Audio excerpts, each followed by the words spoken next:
Then some of the scribes and Pharisees answered, saying, Teacher, we want to see a sign from you. But he answered and said to them, An evil and adulterous generation seeks after a sign, and no sign will be given it, except the sign of the prophet Jonah. For as Jonah was 3 days and 3 nights in the belly of the great fish, so will the Son of Man be 3 days and 3 nights in the heart of the earth.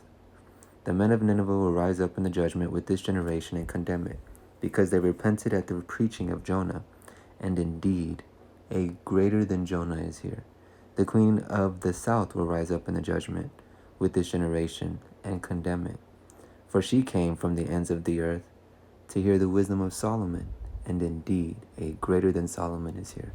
Matthew chapter 12, verses 38 through 42. All right, we might have to do a part 2 with this one, but let's break the text down. So verse 38.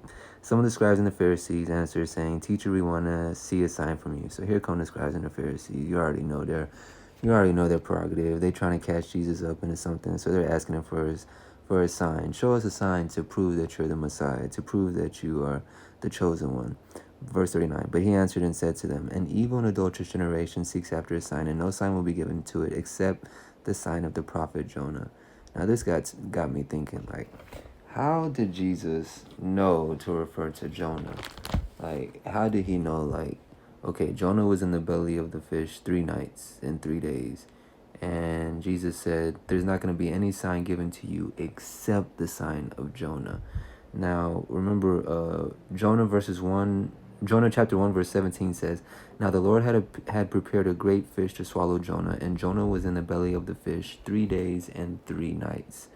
So Jesus had known the Old Testament. He knew scriptures, so he obviously studied the book of Jonah, and he was aware of the story of Jonah. Jonah had the greatest missionary story of the Old Testament. There's no prophet like Jonah in the Old Testament that went to a foreign country and preached the gospel and they repented. The whole entire population repented. I believe it was like 100,000, 120,000 people in Nineveh. And Nineveh was the capital of Assyria, and Assyria was the ops of Israel. Like, they were in opposition of Israel. So for God to have mercy on them just shows the compassion that Jesus has. But Jesus said, no sign will be given to you except the sign of Jonah. And so Jesus knew that Jonah was in the belly of the fish 3 days and 3 nights. And there's actually a prophecy or a prayer that Jonah gives in the belly of the fish. We're going to go over it in the next video. So part 2 on the way.